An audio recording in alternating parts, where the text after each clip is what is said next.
Queremos también hacer extensivo este saludatorio atento a la presencia de la doctora Blanca Noemí Silva Gutiérrez, jefa del Departamento de Ciencias Sociales y Jurídicas. También agradecemos la presencia del doctor Alberto Becerra Santiago, jefe del Departamento de Políticas Públicas. Muchas gracias por acompañarnos, doctor.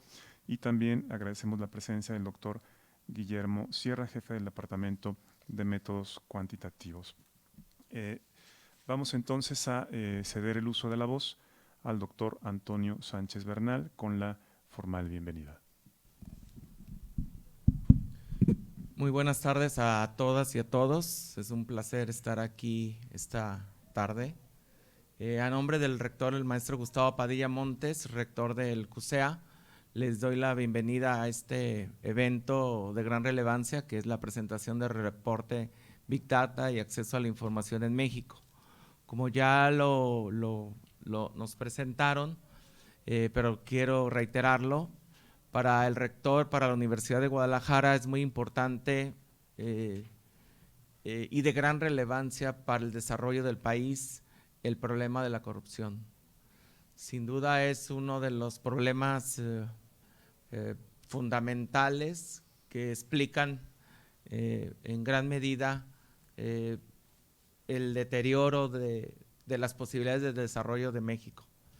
Por eso en el CUSEA y la Universidad de Guadalajara se ha puesto recursos e intención en términos de aportaciones a la investigación en este tema, y por eso se impulsó la creación del Instituto de Investigación en Rendición de Cuentas y Combate a la Corrupción, que dirige el doctor Mauricio Merino, que es una referencia nacional e internacional en este tema y una autoridad, y nos da mucho gusto que esté aquí moderando este evento del reporte de Big Data. Le agradecemos también a Brian Palmer, que es profesor visitante del doctorado de Políticas Públicas, que esté aquí, que utilice este espacio para presentar el reporte. También le agradecemos mucho a la doctora Lourdes Morales, de la Red de Rendición de Cuentas, una red que tiene pues, una gran trayectoria en el país y que reúne a importantes personalidades que trabajan este tema. Y también le agradezco mucho a Eder Rubalcaba, del Departamento de Políticas y del Doctorado en Políticas Públicas y Desarrollo, que será presentador. Agradezco mucho como director de la División de Economía y Sociedad a la doctora Harumi Rosas, coordinador del Doctorado en Políticas Públicas y Desarrollo, que se está colaborando para llevar a cabo este evento. Agradezco mucho y es muy significativo para mí la presencia de 3 jefes de departamento de la División de Economía y Sociedad, de la doctora Blanca Noemí, del doctor Guillermo Sierra y del doctor Alberto Becerra, porque tenemos unos escuchas de lujo para este reporte, y a los alumnos del doctorado en Políticas Públicas y Desarrollo. Creo que, Brian, vas a tener un público de muy alta calidad, que es capaz también de transmitir este reporte, de llevarlo a la discusión, a la agenda pública, y por eso estoy muy contento y les reitero mi saludo y mis felicitaciones a nombre del maestro Gustavo Padilla a la agenda pública, y por eso muchas gracias. Muchas gracias al doctor Antonio Sánchez Bernal por este mensaje que nos comparte. A continuación queda ya para abrir el diálogo y con toda la moderación de la mesa el doctor Mauricio Merino Huerta, director del Instituto de Investigación en Rendición de Cuentas y Combate a la Corrupción. Adelante, doctor. Muchísimas gracias, muy buenos días a todas y a todos. Es un gustazo estar esta mañana en esta presentación que muy generosamente el doctor Brian Palmer ha promovido respecto a una investigación ya nos lo contará él, no me anticipo, de muy largo aliento, que reúne a varios investigadores de varias universidades del mundo y que tiene pues nuestro muy querido amigo de muchos años, colega Brian Palmer, a uno de sus principales autores. Pero es un grupo, en realidad, el que ha venido impulsando este proyecto de reunión de datos, de procesamiento de datos, que ya de suyo nos revelará, como ya sabemos, pues ya tuve el privilegio de estar en una primera presentación preliminar, información sumamente valiosa sobre cómo se genera o no datos suficientes, válidos, ciertos, confirmables, en México, que como todos y todos sabemos es una de las piezas maestras del combate a la corrupción en su conjunto, no solo el combate a la opacidad. Yo le agradezco, Brian, y le pido por favor, mi querido Brian, que a Daniel Berliner, a Jessica Tapia, a Benjamín Bagossi y a Aaron Ehrlich les haga llegar de parte del instituto y de la universidad, si así me lo autoriza mi jefe, un fuerte abrazo y un saludo muy cariñoso por la forma en que se han acercado a la Universidad de Guadalajara. Que sepan ustedes que tienen aquí no solo una casa amiga, sino aliada, y que sí queremos hacer investigación compartida, queremos sumarnos a este consorcio de investigadores e investigadoras para seguir colaborando en la construcción de conocimiento en contra de la opacidad, a favor de la transparencia, a favor de la honestidad, en contra de la corrupción y en general de todas las formas de captura de lo público, inadecuadas, abusivas, ilegítimas. Entonces, esta es una contribución que mucho apreciamos. Querido Brian, bienvenido. Quiero además decir que esta reunión no habría sido posible simplemente si no hubiese sido por la energía, por la voluntad y el talento de la doctora Harumi Rosas, coordinadora del doctorado en política pública. Es ella el motor de este encuentro, el motor de esta presentación, y seguramente lo será también de la colaboración que tendremos con este conjunto de universidades y de investigadoras e investigadores que están en este mismo proyecto. Muchas gracias, Harumi, de veras, por esta energía, por este compromiso y además por esta discreción, porque es ella la que debería estar sentada aquí, no yo, esa es la verdad. Ya saben cómo es esto de las jerarquías, ¿no? Entonces es Harumi que debe estar aquí, pero pues estoy yo, así que lo hago explícito y se lo agradezco de todo corazón.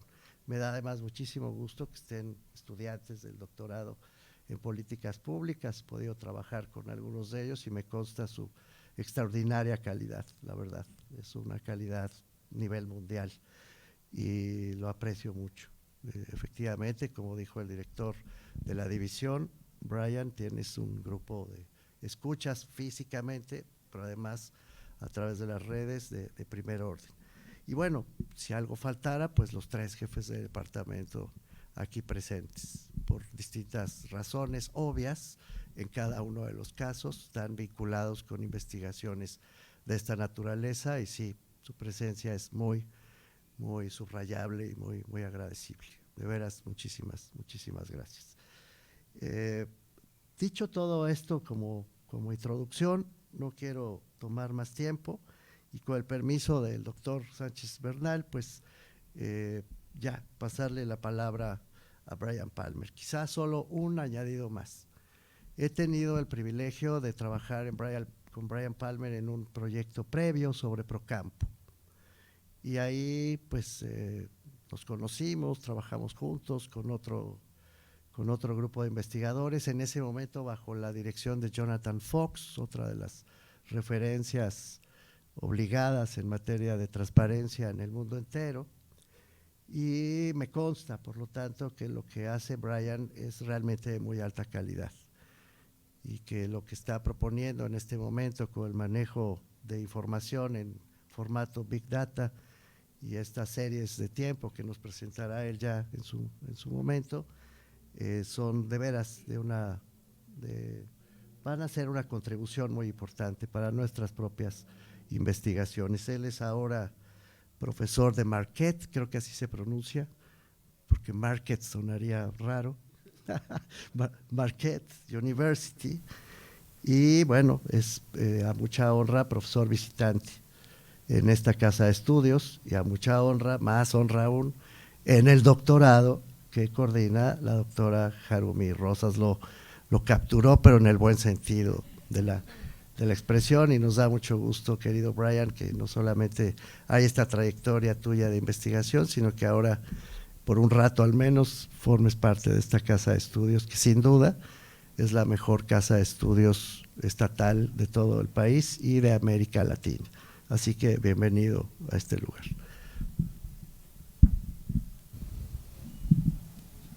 Muchas gracias, doctor Merino, doctor Sánchez. La verdad, Mauricio, este instituto que tú vienes construyendo desde hace un par de años, realmente es algo excepcional y me da mucho gusto poder participar, aunque sea un poquito, en las actividades que tienen, y espero que tengamos chances en el futuro de seguir trabajando juntos. Gracias a Aguilar y a doctora Rosas por ayudar a organizar todo esto, a recibirme aquí este año durante mi sabático, y a doctor Morales y Rubalcaba por participar en los eventos de hoy. Y todos los que están presentes. Lo que voy a presentar ahorita es algo que, como mencionó el doctor Merino, tuve la oportunidad de presentar una versión preliminar hace un par de semanas en un seminario de su instituto, de la Red por la Rendición de Cuentas, y también hace más o menos un mes lo presentamos en las instalaciones del INAI. Esto viene siendo una fase de nuestra investigación que está orientada hacia la incidencia en la política pública. Pero este equipo, los 5 personas, los 5 nombres que aparecen en la pantalla aquí, llevamos más de 5 años trabajando en este proyecto, analizando la totalidad de las solicitudes de acceso a la información que se han entregado en la historia del sistema, en la historia del INAI. En los últimos 2 años arrancamos con esta fase de incidencia en la política pública, y ya por fin estamos presentando los frutos de ese trabajo. Básicamente lo que hicimos es que hicimos un análisis de la totalidad de las solicitudes de acceso a la información en la historia del sistema, las que se han entregado al gobierno federal, a los sujetos obligados del gobierno federal, que son más de 2 millones de solicitudes. Esta investigación se basó en un primer momento en un proceso de calificar a una muestra de 5,000 solicitudes por parte de un equipo de expertos que saben de la política pública, del acceso a la información, y utilizando la información que calificaron ese grupo de expertos, que calificaron a mano, aplicamos algoritmos de aprendizaje artificial que nos permiten calificar la totalidad de los 2 millones de solicitudes de la historia del sistema. Entonces ahí eso nos permite llegar a unas conclusiones, tener un panorama de cómo ha funcionado el sistema de transparencia en México desde su inicio, desde hace casi 2 décadas. ¿Está funcionando? Si nos apoyan, por favor. Ahí está.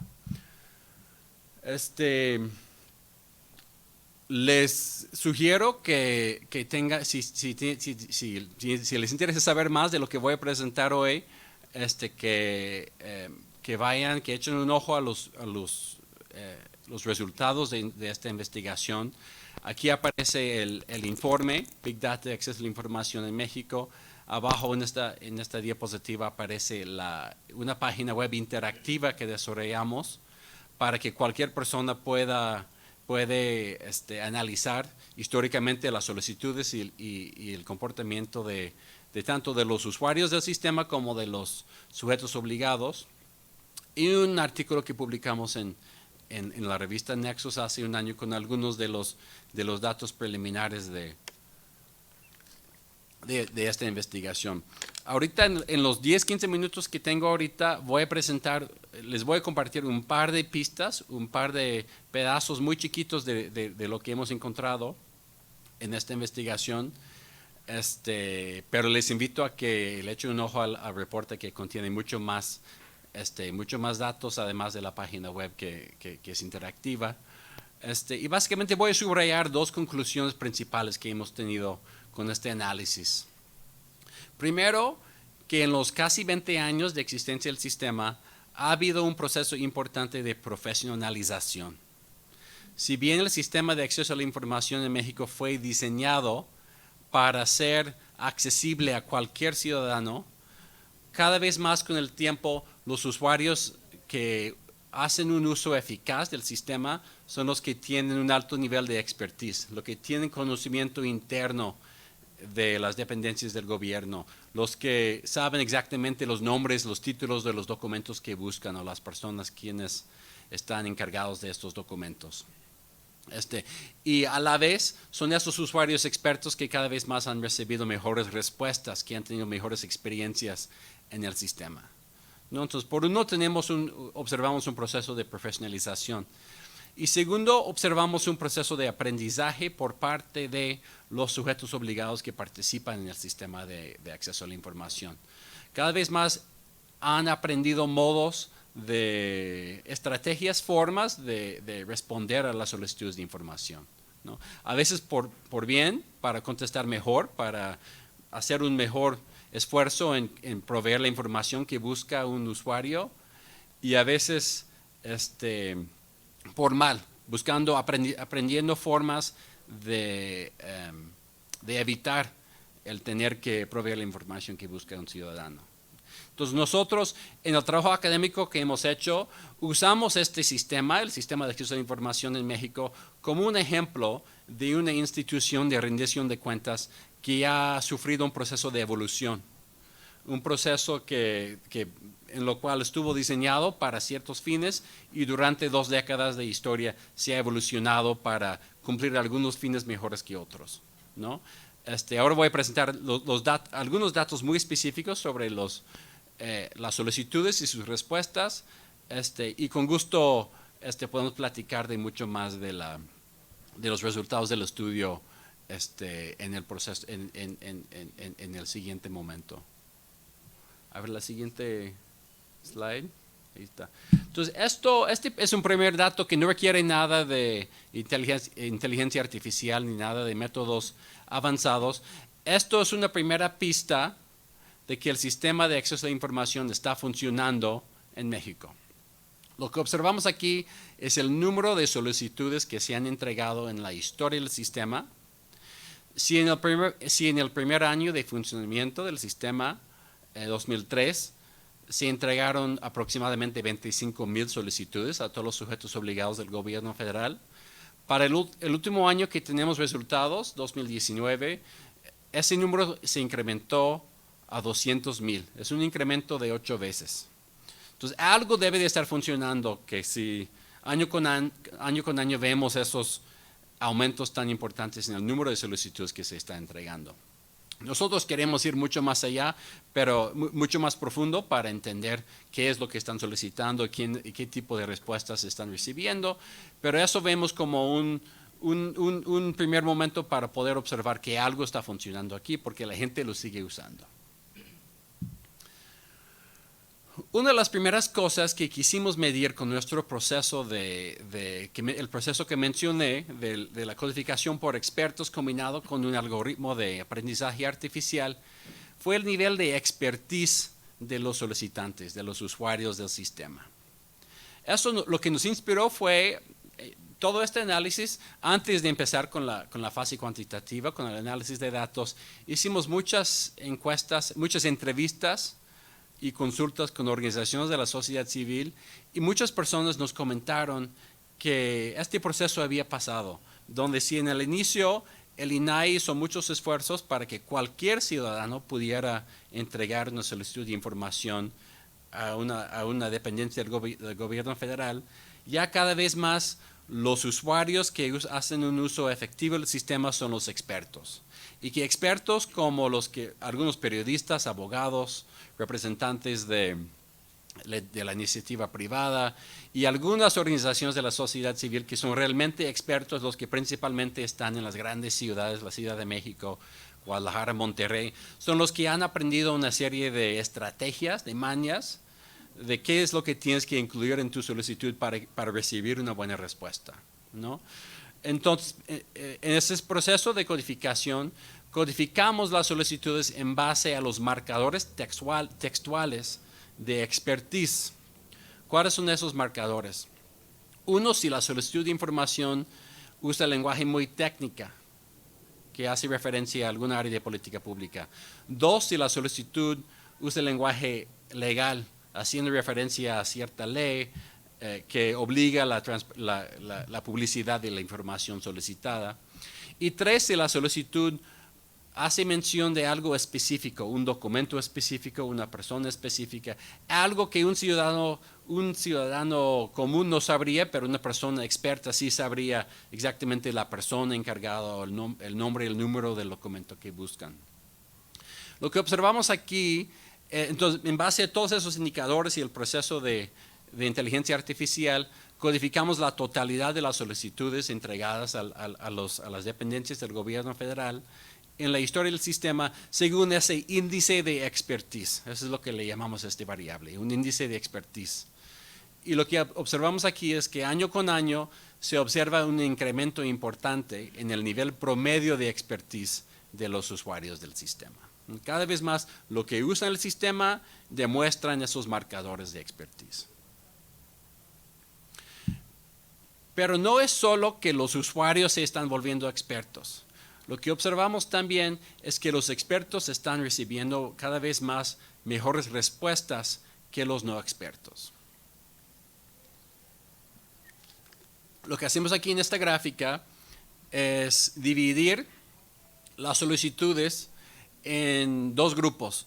Las que demuestran altos niveles de expertise, que son las que aparecen aquí con la línea roja, y las que, con la línea azul, que son los que tienen altos niveles de expertise, y las que demuestran bajos niveles de expertise, que son las que aparecen en la línea roja. Aquí, año con año, lo que demostramos aquí es el promedio de días hábiles que tardan los sujetos obligados del gobierno federal para contestar a solicitudes que vienen de estos dos tipos de usuarios. En los primeros años del sistema se observa un mejor nivel de responsiveness o mejores respuestas, por lo menos respuestas más rápidas en menos días a las solicitudes que demuestran una baja calificación de expertise, ¿no? Si ves desde 2003 hasta 2010 o 11, es la línea roja aparece abajo de la línea azul.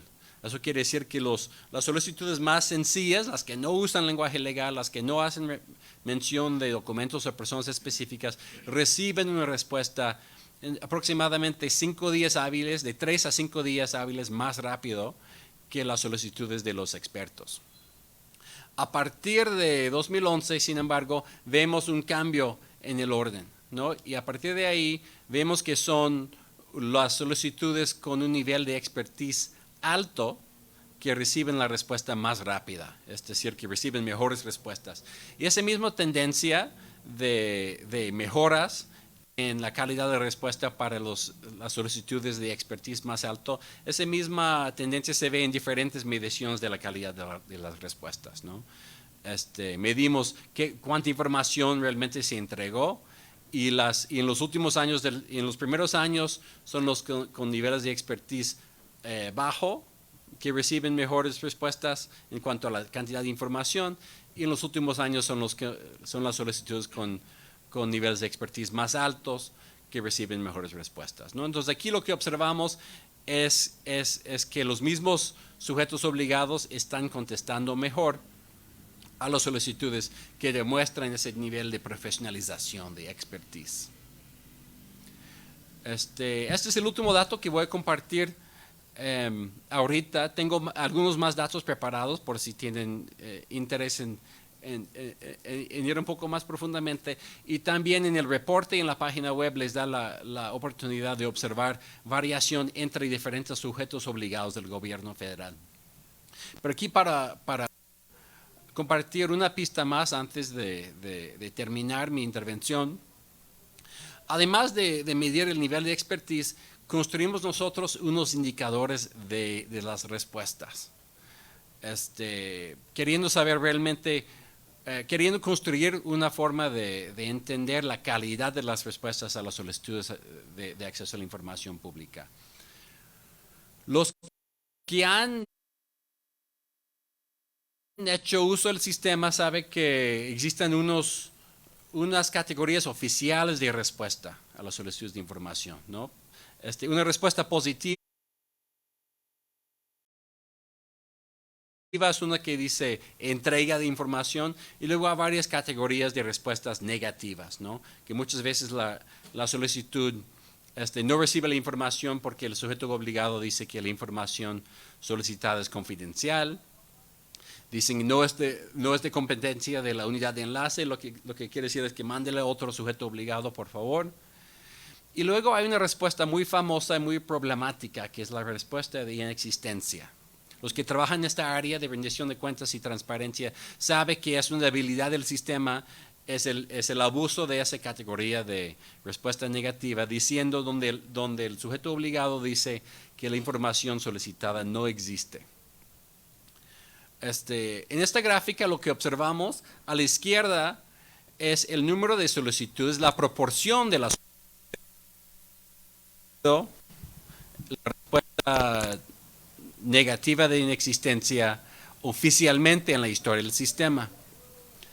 En los primeros años estaba menos de 5% de las solicitudes reciben esa respuesta, sube a casi 9% de las solicitudes en el 2008 y luego va ligeramente en descenso, es decir, que cada vez menos los sujetos obligados clasifican sus respuestas con esa categoría de inexistencia. Sin embargo, lo que nos han contado muchos actores de sociedad civil y de experiencia propia, lo que pasa muchas veces es que un sujeto obligado registra su respuesta como entrega, pero lo único que entregan es una carta, un oficio que diga que la información no existe. Es decir, te dicen entrega, pero lo que entregan es una carta que dice inexistencia, ¿no? Eso, quitándole la responsabilidad de registrar tu respuesta como inexistencia. Entonces, en los primeros meses de este proyecto, muchos de los actores de la sociedad civil con los quienes estábamos trabajando nos dijeron, estaría muy bien si nos podrían dar una idea de realmente cuánto se usa esa excusa de inexistencia, cuánto realmente se hace, ¿no? Y ese es una pregunta que se puede contestar más o menos fácilmente usando un algoritmo de machine learning, ¿no? Entrenando un algoritmo para identificar en la respuesta esos casos donde la única cosa que se entrega es ese oficio de inexistencia, ¿no? Entonces, la gráfica a la derecha, la parte de abajo, la parte rosa de abajo, son esas inexistencias oficiales, y luego ajustamos o aumentamos ese número, incluyendo también las solicitudes que son inexistencias escondidas o inexistencias engañosas, las inexistencias que aparecen en el oficio pero no en el registro de la respuesta. La parte más oscura en medio de la gráfica de la derecha son las respuestas que son inexistencias totales escondidas, es decir, no entregan nada de información. Simplemente entregan un oficio que muy brevemente dice que no existe la información solicitada. Y la parte más grande arriba, en el tono más claro, son los que son inexistencias parciales, donde puede ser que proporcionan una parte de la información solicitada, pero no la totalidad de la información solicitada, y dicen que una parte de lo que es solicitada sí es inexistente, ¿no? Entonces, si incluimos todos estos que nosotros aumentamos el número de inexistencias, vemos que ha habido un aumento importante en el número de inexistencias y que llegan a aproximadamente 20% de las solicitudes reciben esta respuesta para por lo menos una parte de la información solicitada en los últimos años del estudio. Entonces ahí voy a terminar solo destacando esos dos puntos, ¿no? El punto de la profesionalización del sistema y el punto de las estrategias y el aprendizaje por parte de los sujetos obligados para no contestar las solicitudes de información, y con gusto les pido que visiten nuestra página web, donde se encuentra mucho más datos, además del reporte de nuestro análisis, que pensamos que esperamos que pueda contribuir algo al diálogo en torno a la transparencia, el acceso y a la rendición de cuentas en México. Muchas gracias.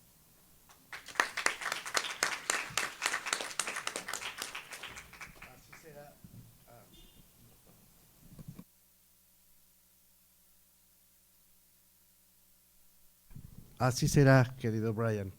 Ya está contribuyendo al diálogo. Muchas gracias por la presentación. Bueno, ahora voy a tener el gusto de cederle la palabra a dos queridísimos colegas, a la doctora Lourdes Morales, en primer lugar. Ella, ya se ha dicho, es la coordinadora de la Red por la Rendición de Cuentas, pero, vale la pena subrayarlo, es sobre todo la directora de vinculación del Instituto de Investigación en Rendición de Cuentas y Combate a la Corrupción, porque ahí en su personificador dice otra cosa. Entonces, bueno, pues el celo, ¿no? Hay que subrayarlo.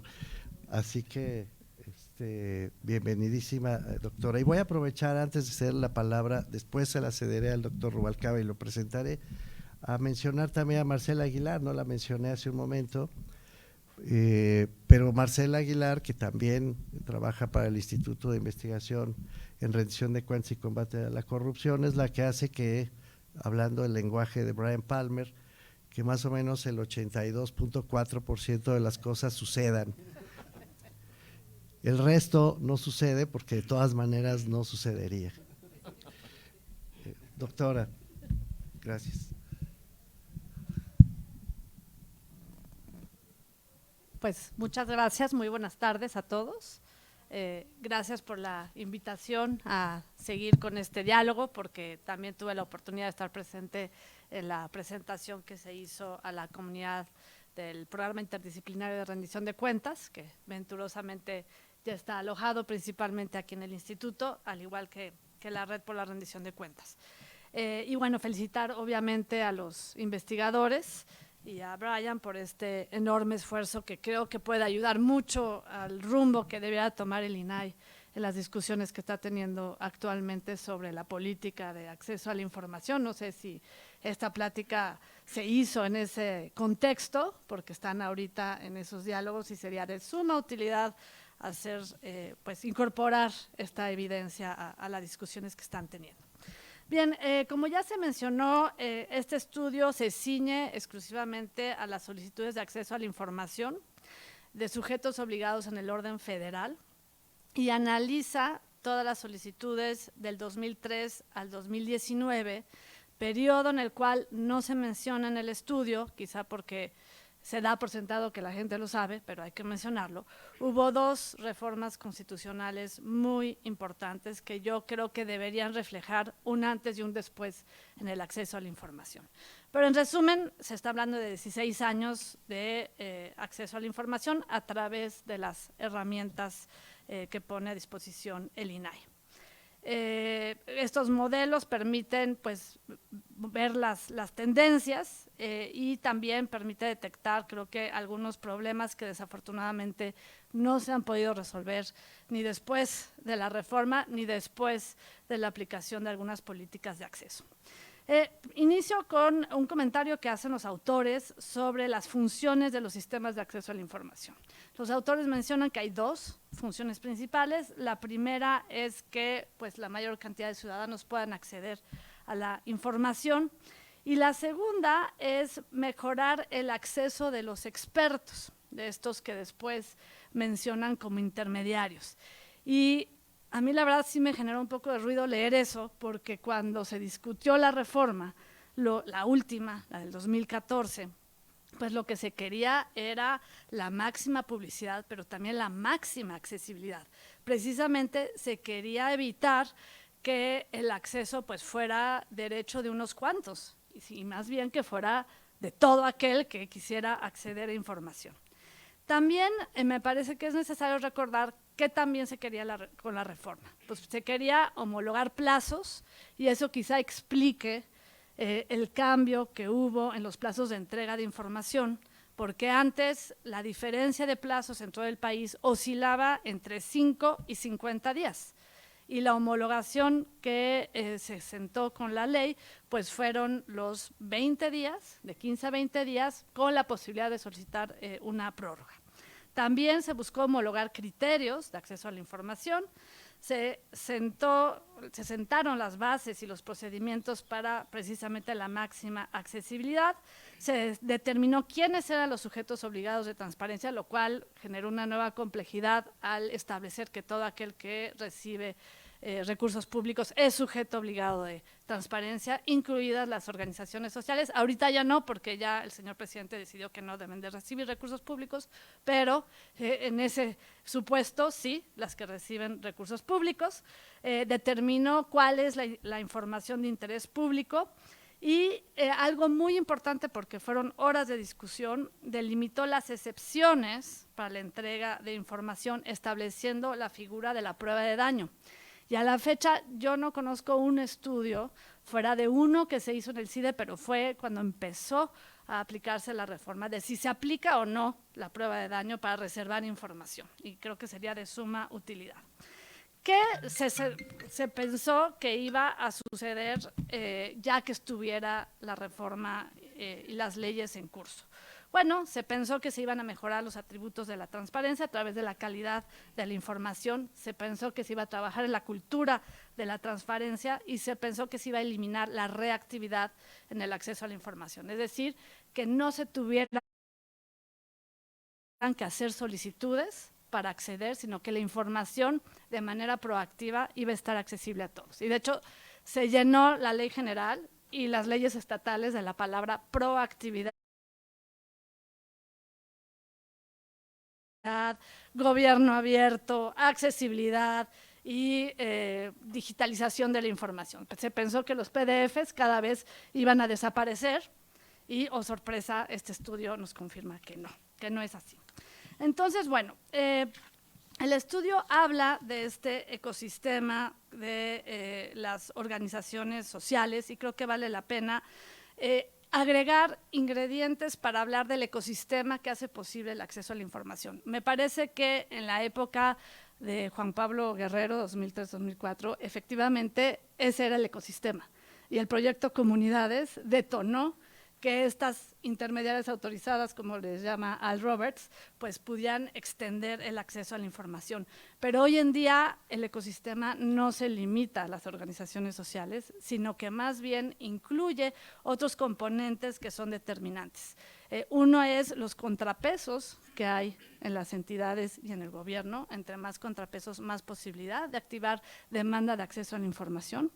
La otra tiene que ver con gobierno abierto, que ustedes retoman parte de la información de métrica, y lo otro tiene que ver con la exigencia de información. Y ahí creo que el panorama actual nos hace voltear a ver al ciudadano de a pie, al ciudadano organizado, al que no necesita estar registrado con una CLUNY, ni tener la bendición de los órganos garantes, porque hay que decirlo también, hay una inercia de tener a los cuates y sentar a 4 cuates de las organizaciones usual suspects y decir, ay, vamos a tener este foro y vamos a aplaudirnos porque qué bien lo estamos haciendo, y la opacidad ahí sigue, ¿no? Porque eso, hay que decirlo, lo hacen mucho los órganos de transparencia. Afortunadamente la pandemia frenó estas conferencitis aguditis y seminarios agudos en donde todo el mundo se toma la foto y tal, y nadie hace promoción del derecho a saber, ¿no? Entonces creo que ese es el ecosistema. Y en ese sentido hay una coincidencia en quiénes son los que más reportan el acceso a la información. Es la Ciudad de México que más concentra organizaciones que están especializadas en acceso a la información, con el 51%, la mayoría están en la Ciudad de México, y tienen pocos límites al poder gubernamental, pero más solicitudes por cada 100,000 habitantes, ¿no? Eso coincide con lo que ustedes registraron.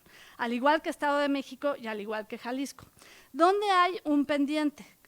Hay un pendiente con el presupuesto que se destina a transparencia. Yo creo que eso ojalá y se pueda revisar, porque resulta que el que más destina presupuesto al acceso a la información, pues es Quintana Roo, con 30 pesos per cápita, mientras que Morelos y Tamaulipas destinan menos de 3 pesos. Entonces, pues hay un desperdicio de recursos o no lo están utilizando de manera adecuada. Esto también coincide con la encuesta nacional de acceso a la información que hace INEGI, en donde vuelve a coincidir que la mayor concentración está en ciudades urbanizadas con altos índices de desarrollo y con mucha conectividad, y no en el resto del país. Entonces, creo que es un pendiente que registran muy bien ustedes y que podrían agregar a los componentes del ecosistema ideal de acceso a la información. Ahora bien, en cuanto a qué buscan los ciudadanos, y eso confieso que me generó un poco de frustración, y qué contestan. ¿Qué buscan los ciudadanos? Pues lo mismo que han estado buscando desde hace 16 años. O sea, ya sabemos qué buscan. ¿Qué es? Presupuesto. ¿Qué es? ¿Quiénes están en los puestos públicos? Y cómo activar derechos fundamentales: salud, educación, seguridad, medio ambiente. Eso coincide con las instituciones que reciben mayor cantidad de solicitudes de información, y también hay al menos una caída en trámites que hacen individualmente los ciudadanos a través de las instituciones cuando piden una información para un trámite específico, y que también coincide con la encuesta nacional de calidad gubernamental, muy posiblemente influida por la pandemia, en donde ahora sí la gente pues se volvió más electrónica y ya no va directamente a solicitar la información porque muy probablemente ahí está, ¿no? Ahora, en el quiénes son. Y bueno, ¿y por qué la frustración? Pues porque ya deberíamos de haber evolucionado. Y cito a un clásico, el doctor Merino lo publicó en el 2003 en un texto que publicó el Instituto de Investigaciones Jurídicas, que se llama Muchas políticas, un solo derecho, o al revés, un solo derecho, muchas políticas, en donde la clave está en cómo desarrollar políticas de acceso a la información a partir de la exigencia ciudadana. Llevamos 16 años sabiendo qué quieren los ciudadanos y todavía no logramos que las instituciones desarrollen políticas de apertura institucional. Ahora bien, en cuanto a quiénes son los expertos, yo creo que son muy bondadosos con quienes son los que hacen las solicitudes de información. Yo no sé si tenga que ver, como ustedes mencionan, con un mayor aprendizaje en el uso de las herramientas o de las solicitudes. Lo que sí sé es que en el contexto de ataques al INAI y de una posible desaparición evocada por el presidente de la República, muy pocos salimos a defender a la institución. Y eso es sumamente alarmante. O sea, que están viviendo las consecuencias de dejar este derecho en manos de unos cuantos. Entonces, pues bueno, creo que no sé si sea por el aprendizaje o la profesionalización. Lo que sí sé es que dentro de los institutos de transparencia y el propio órgano nacional no vemos esta profesionalización que se ha sido recomendada desde que se hizo la reforma. Pensamos que iban a instalar un servicio civil de carrera, que pospusieron durante 2 años una vez que ya se habían repartido las direcciones, y que iban a profesionalizar los comités de transparencia. Más que ayudarlos a capacitar, tienen que profesionalizarlos con un servicio civil de carrera, y esto no ha sucedido. Lo más grave sucedió hace unas semanas, en cuanto dos comisionados que terminaron su periodo se quisieron quedar en el instituto, regresar, y fueron nombrados secretarios recién dejado el cargo. ¿En serio? ¿No tienen a nadie más para cumplir esos cargos? Más que profesionalización, se llama de otra manera, ¿no? Y genera muy mala impresión hacia la sociedad y hacia la confianza que debería generar la institución. Por último, porque creo que ya me excedí un poquito, me parece un hallazgo sensacional la parte de la información inexistente. Recuerdo que en algún momento dimos capacitaciones a altos mandos de la Policía Federal, y haciendo referencia a lo que existe en la ley de los tipos de información que podemos encontrar, pues decíamos, hay 3 tipos de información, ¿no? La información pública, la información reservada y la información confidencial. Y me decía, no, profesora, usted está mal, hay 4. Y yo, pues, ¿cómo que hay 4? Sí, la inexistente, porque no queremos que exista. Entonces, eso que parecía una anécdota de clase parece ser que es una realidad. Están, si no existe la información, desapareciendo la información. Pero lo grave es que era parte de lo que se quería con la reforma. La reforma no reforzaba solamente al órgano nacional de transparencia, sino que creó un sistema nacional de transparencia para unir a todos los responsables de la producción de información. Y ordenó la creación de una ley general de archivos para el registro de esa información y para que esta respuesta de la inexistencia no fuera posible. O sea, no pueden declarar que no existe lo que debe de existir. Entonces, ahí vemos que hay una omisión enorme por parte del órgano de transparencia que no está revisando las actas, que entiendo que ustedes sí tuvieron acceso a la hora de revisar las actas del Comité de Transparencia, en donde se dice, después de una búsqueda exhaustiva, que además está en la ley, determinamos que no existe esa información, pero el problema es que sí debiera de existir. Como ya todo es obligación, no pueden decir que no existe lo que debe de existir, o sea, eso no debiera de pasar, ¿no? Y resulta que el único recurso que le dejan al ciudadano, pues es al ciudadano necio que pone recurso de revisión, ¿no? Y que pues no siempre, aún con el recurso de revisión, responden lo que debería de responder. Por último, ustedes hacen 3 recomendaciones. La primera, con el proceso de entrenamiento exhaustivo a las unidades de transparencia de las dependencias. Yo insisto, tendríamos que girar hacia la profesionalización, no entrenamiento, sino profesionalización. Recomiendan tener sistemas estandarizados de transparencia para que los ciudadanos accesan más fácilmente a la información, y yo creo que ahí se debiera de revisar la excesiva burocratización que ha promovido el órgano nacional de transparencia para el funcionamiento de la plataforma. Lo que tenemos son formatitos, llenados de formatos, donde no siempre está la información, o muchas veces no está la información, y lo peor de todo, con calificaciones de 100. Eso es lo más agraviante, porque lo único que hacen es, pues sí tiene el formato, pero a lo mejor no está ahí la información. Entonces, más que sistemas estandarizados, avanzar hacia la calidad de la información. Y por último, hablan de las organizaciones sociales como intermediarios autorizados y de periodistas. Quizás si estuviéramos en Suiza, sí, pero es el peor momento para las organizaciones de la sociedad civil. Estamos en un momento en donde ha habido un embate, no solamente a través del discurso, sino también a través de la reducción de los financiamientos y a través de un esquema fiscal punitivo, en donde por cualquier publicación o por cualquier ejercicio se manda una auditoría, se le quita el registro de donataria autorizada o se le exhibe y se le persigue. Entonces, creo que hay que girar hacia el fortalecimiento de derechos de los ciudadanos organizados y tratar de pensar en estas políticas públicas. Y sí, sin duda, seguir trabajando con organizaciones sociales, pero si esa va a ser la propuesta, me parece que no va a prosperar lo suficiente en México. Y pues por último, muy interesante, creo que otro de los hallazgos preocupantes sobre las 20 instituciones que más solicitudes reciben es cómo la Sedena aparece en el último lugar con inexistencias de información, con 40.8% de inexistencia real. Eso es sumamente inquietante porque para allá vamos. La Sedena y los militares cada vez tienen más atribuciones. Ya hubo un intento de decreto para que toda la lógica del acceso a la información en el país estuviera bajo criterios de seguridad nacional. Y pues aquí se documenta claramente cómo esta institución lo puede hacer y es la institución que está haciendo pues prácticamente todo, ¿no? Las vacunas, las obras, todos los aeropuertos, los puertos. Entonces ahí hay una alerta muy importante que ojalá y los tomadores de decisiones puedan observar. Pues, muchas felicidades por el trabajo y gracias.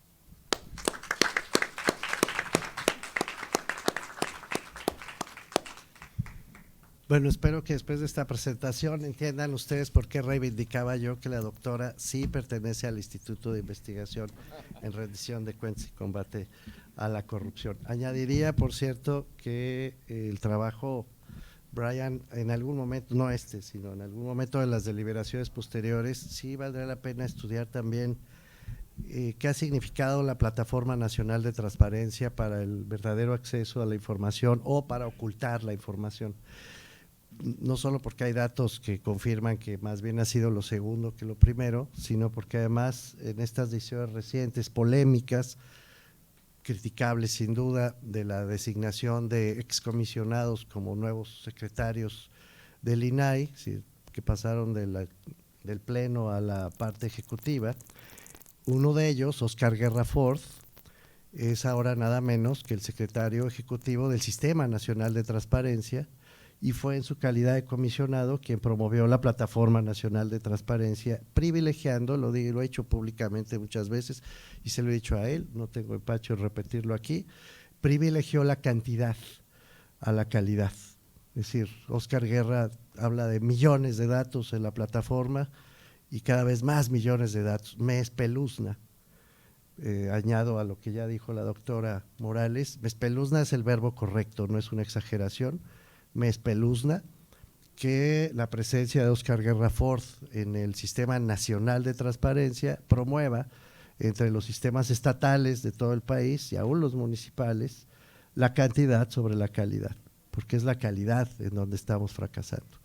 En fin, muchísimas gracias, doctora, por su presentación. Y ahora, pues también, a mucha honra y otra reivindicación, el doctor Edgar Rubalcaba es un muy querido, muy respetado investigador de la Universidad de Guadalajara. Él forma parte del núcleo académico del doctorado que coordina la doctora Harumi Rosas.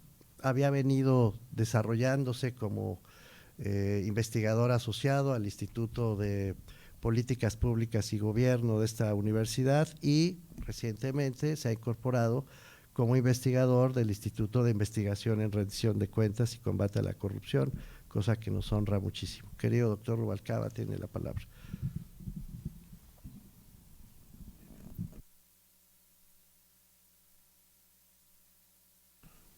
Ya está. Bueno, gracias por la cálida presentación, profesor Merino. Y bueno, la calidez también va por el espacio en el que estoy, de buenos colegas. Agradecer a Harumi por la coordinación de este evento, a Marcela. Y bueno, un gusto estar aquí con colegas del instituto, al que, si bien ya venía más de un año trabajando, recientemente, digamos, podemos cantarlo oficialmente firmado, como dice. Y para mí me ha sido un gusto aprender de gente como Lulú, de gente como el profesor Merino en un año de estos temas. Gracias, Brian, por la presentación de este informe. Yo voy a dar algunas cuestiones que destaco, reflexiones también. Y quiero comenzar mencionando tal vez no lo más importante del informe, pero lo que a mí más me gustó y que más me llama la atención y que aparte por el público que tengo creo que es sumamente interesante y valioso que lo sepan, que es la parte del método, ¿sí?, de esta investigación. Esta es una investigación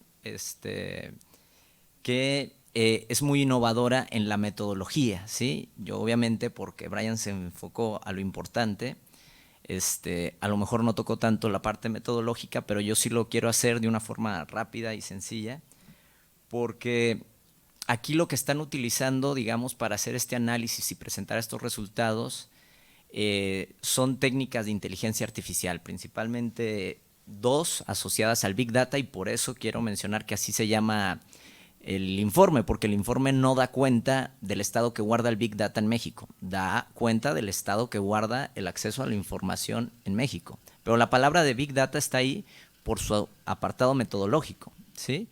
Porque nada más hacen un análisis de 2.4 millones de solicitudes de información, ¿sí? A lo mejor a ustedes o a mí me costaría a lo mejor 5 horas analizar una solicitud de acceso a la información, codificarla, ver de qué se está refiriendo, ver si está ocultando información o no. Y ellos lo que lograron hacer fue analizar 2.4 millones, ¿sí? ¿Cómo lo hicieron? Que también me gustaría que se entendiera un poquito, pues utilizando inteligencia artificial, utilizando Machine Learning y utilizando otra técnica que se llama Topic Modeling, que digamos, para hacerlo sencillo, lo que hacen ellos, lo que hicieron entre 6 investigadores, fue entrenar un robot, un algoritmo, a analizar las cuestiones, digamos. Si lo queremos ejemplificar es, ellos agarraron casi 5,000, entre 6 investigadores agarraron casi 5,000 solicitudes de información, y haz de cuenta que a los 6 investigadores les pusieron un robot a un lado que los estuviera viendo, cómo las hacían, cómo codificaban y todo, y ellos poniendo el ejemplo 5,000 veces, ¿sí? Y con eso el robot que estaba viendo, digamos, obviamente es un algoritmo, que los estaba viendo, decía, ya aprendí con 5,000 veces que lo hicieron, ¿sí? Pues ahora ayúdanos a hacer 2.4 millones más al robot. Y digamos, lo fantástico de esta metodología es que a lo mejor los 6 investigadores, no sé, Brian me corregirá, pero a lo mejor en analizar, en codificar, categorizar estas 5,000, poquito menos de 5,000 solicitudes, se pudieron haber tardado 2 meses, no sé en qué se dividieron, estoy especulando. Fecha. Y el robot lo hizo a lo mejor en 2 días, el análisis de 2.4. ¿Sí? Entonces, solamente para que entiendan o poderme explicar de el método que se está utilizando, ¿sí? Muchos de ustedes, estudiantes doctorales o los que hacemos investigación, veces nos enfrentamos a analizar grandes cantidades de datos, ¿sí? Algunas veces no, algunos hacemos entrevistas que analizamos con otro enfoque, pero los que se tienen que dar un clavado, analizar bases de datos del INEGI, del INAI, etcétera, pues vean estas herramientas como un gran potencial para obtener resultados que a lo mejor Brian lo que hizo con este equipo de 6 investigadores, si no hayan utilizado esta técnica y hayan querido llegar a lo mismo, hayan necesitado a lo mejor unas 250 personas para que en unos 3 meses les analizaran esa cantidad, ¿sí? Solamente remarcar la importancia del método, ¿sí?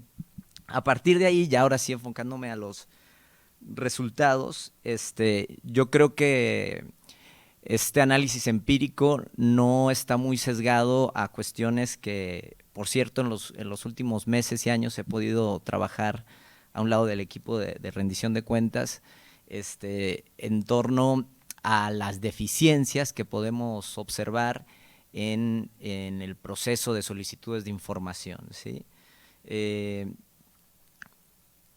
Los resultados, ¿qué me dan a pensar a los que dicen? Bueno, y lo remarcan creo que en las recomendaciones también, la necesidad de una política de interoperabilidad de datos, ¿sí? ¿A qué me refiero con esto? A la estandarización de la información, o sea, tú eres Sedena, tú eres Secretaría de Energía, cualquier sujeto obligado, tiene, digamos, su forma de organizar su información, ¿no? O sea, es como si ustedes dicen, a ver, hagan una bitácora de sus clases y tú lo haces en Excel, tú en Word, tú en un PDF, tú lo haces en tu cuaderno, etcétera. O sea, cada uno lo hace de forma diferente. ¿Qué pasa cuando quieres hacer un gran análisis? Pues lo que dice el reporte, ¿no? Te encuentras con PDFs borrosos, con mala calidad de la información que te impiden extraer un potencial de esa información, o sea, que te impiden llegar a resultados más rápidos. Y esa, digamos, es una necesidad que yo creo que revela el informe, que los datos y la información no tiene buena calidad, no está bien organizada, no hay una política de estandarización, de interoperabilidad, de datos abiertos, etcétera, que pueda ayudar a facilitar. Y como la ley, digamos, pone los estándares, digamos, o no se mete en eso la ley, lo ve como muy cuestión, dice, no, publiquen nada más, pues cada quien la publica como quiera, ¿no? Unos en formatos borrosos, etcétera, y nos topamos con dificultades para el análisis. Otra cuestión que se mencionó y que se menciona, sí, me gustó la palabra que usan en el informe, respuestas engañosas, ¿sí? A mí me parece alarmante este tipo de cuestiones y que se evidencia, o sea, que tenemos evidencia empírica de que hay respuestas engañosas. Ahora Brian mencionaba un tema, son mañosos, ¿sí? Hay mañas para decir no tenemos la información, apelando a no sé qué, queriéndola extender hasta que otra vez me vuelva a regañar algún comisionado del INAI, voy a atender la solicitud mientras me preparo para ver cómo de forma engañosa la contesto. Entonces, a mí me indica eso a que si bien se ha ganado un terreno, hay un dato positivo que se revela, bueno, cada vez hay más solicitudes de información, ¿no? Pareciera que hay más cultura de transparencia, pero yo no creo que sea tanta la cultura porque te enfrentas a que pues no lo normalizamos, ¿no? Cuando llega una solicitud de información y lo ves hasta en sus respuestas, ahora que hemos hecho muchas solicitudes de información, que el tono no es un tono de te quiero responder, es un tono de me quiero cuidar y no te quiero dar la información, no normalizamos, le llega un sujeto obligado y el sujeto obligado nos dice, ah, mira qué bueno, me toca responder esto. Dice, ay, cabrón, ¿para qué la querrán? Y si mejor no se la damos, y si mejor se la ocultamos, y si le damos, usando el lenguaje, una respuesta engañosa, que me haga cumplir con la ley, pero que haga que no le llegue la información, pues mejor. Entonces ahí creo que sí hay unos abusos de autoridad. Ahí también hay esto que se hablaba de la inexistencia de información, es preocupante el ver que de plano responden, no la tenemos. Y en muchas ocasiones, y por la experiencia que hemos adquirido, creo que sí no la tienen, lo cual es todavía más preocupante, ¿sí? O sea, información que deben de tener, no la tienen. O sea, unos a lo mejor la quieren ocultar, pero otros en realidad no tienen ni una política para generar esa información que digamos, esa sí es un mandato, pues eso no es proactivo, eso es información que deberían de tener y tener una política para organizarla y para darla a conocer. Otra de las cuestiones que me gustaría resaltar de este informe es que abona mucho, y yo me acordé cuando lo leí por los datos, a esta teoría del public value, del valor público, ¿sí? O sea, esta que digamos que ha tenido auge en los últimos años, que te dice, a ver, tú tienes que medir el valor público a partir de los resultados, de la confianza y legitimidad que tengan estas instituciones, de la calidad de los servicios, de la información en este caso, de la eficiencia que puedan llegar a tener estas instituciones. Y este informe realmente te da datos que te hablan de qué tan poquito o qué tan mucho, como lo quieran ver, el vaso lleno o medio vacío, está siendo de valor público el INAI, el sistema de transparencia en México, ¿sí? Esa cuestión se me hace muy importante para ver si esta institución, que hay que decirlo también, cuesta al país en términos de recurso y todo. Yo siempre me la paso diciendo que el INAI que tenemos no lo tiene ningún otro país. O sea, ustedes busquen en Estados Unidos, tiene una institución tan robusta, con recursos económicos, personal, etcétera, para garantizar este derecho, y han avanzado, pues ya estaría muy mal si no con tanto recurso y eso no lo hacen, pero digamos, tampoco han llegado a estándares que han hecho otros con menos recursos, ¿sí? O sea, esta parte, no sé, hasta en términos de eficiencia, digamos, parece que el INAI no está siendo tan eficiente en sus políticas. Y yo, claro que estoy en contra de que se aparezca el INAI, pero sí muy a favor de que tomen este tipo de informes, tomen la evidencia, se autoevalúen para tratar de mejorar. En eso sí estoy muy, muy a favor.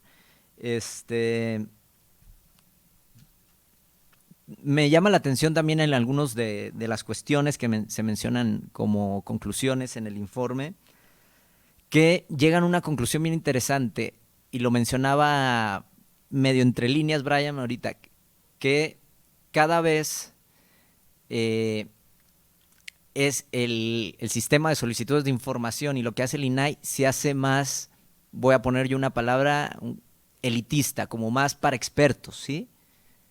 Cada vez menos para ciudadanos, cada vez nos cuesta más trabajo al ciudadano, lo dicen los datos pues que revela, y la gráfica que mencionó Cruzada, que cada vez necesitamos tener más expertise, en las palabras que utilizaban para accesar a la información que buscamos, porque si no tenemos esa expertise, lo muy probable, lo que dicen los datos, es que no vamos a tener la información. De que pues nos les ponemos de modo, como no tenemos esa expertise, a que nos contesten, oye, pues sí a la información, no, etcétera, y no nos den la información, etcétera. Y esa parte sí es un poco preocupante, porque estamos hablando de un instituto del INAI que tiene que garantizar el acceso, ¿sí? Y cuando decimos acceso es la accesibilidad que podamos tener. Si no, vamos a tener un INAI que puede llegar a ser nada más para el 1% de la población. ¿Y cómo le ayuda a mi mamá que es ama de casa, al obrero, etcétera? El INAI, ¿cómo le puede ayudar? Esa es una reflexión que yo creo que se tiene que hacer el INAI a partir de estos datos que le están diciendo en la cara, mira en qué te estás convirtiendo, ¿sí? Eso creo que es muy, muy importante. Bueno, lo que mencionaba también Lulú, esto del tema de la transparencia activa y proactiva, o sea, a medida, obviamente, o el supuesto lógico es, a medida de que tenemos mayor información disponible, a lo que llamamos transparencia activa o proactiva, que los sujetos obligados ponen de forma abierta, en calidad, pues vamos a tener menos transparencia pasiva, que es esta que se analiza, la de las solicitudes de información, ¿sí? Entonces, es importante, yo creo que se avance, ¿sí? El por qué, a lo mejor un buen indicador sería que bajaran las solicitudes de información, porque significa que la gente está encontrando la información que quiere a través de mecanismos de transparencia activa, ¿sí? Entonces, yo creo que ahí debe de haber un avance en ese sentido. Y bueno, yo creo que también a mí me llamó la atención lo que llamaba Lulú, y agrego una cosa en el sentido de este dato de la Sedena, ¿no? Cuando ves el informe ves efectivamente no solo lo que ya mencionó Lulú, que es la peor evaluada, digamos, en términos de acceso a la información, sino que también hay una trazabilidad, y lo que estamos viendo con la Sedena es que cada vez oculta más cosas, ¿sí? O sea, que año con año da menos información en lugar de dar más. O sea, no solamente es la peor evaluada, que ya se mencionó, sino que año con año se registra que da respuestas más evasivas, engañosas, no da información, contesta con no tenemos, etcétera, no te la voy a dar, en este sentido.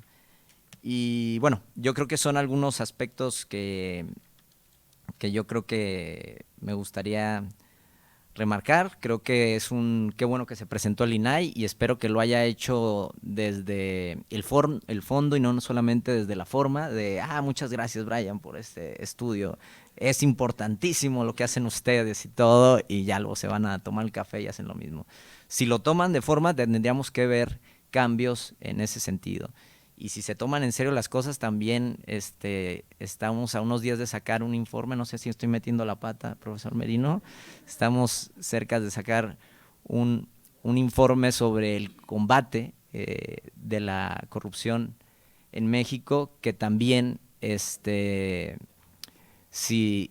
tiene evidencia empírica, y si no lo toman, ahora sí que es porque de plano se cierran y tenemos instituciones cerradas, abiertas, porque lo que estamos haciendo desde la investigación, si no se retoma por parte de los practitioners, pues no cerramos ese círculo virtuoso de generación de conocimiento y aplicación del mismo. Entonces, gracias Brian por compartirnos, gracias a todos y por escucharnos.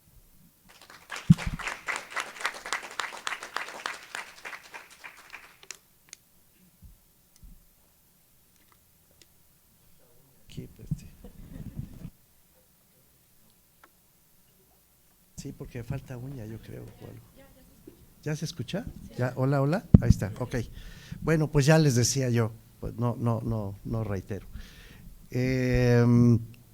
Voy a romper el orden del día otra vez, porque estamos entre pares, y entonces yo creo que vamos.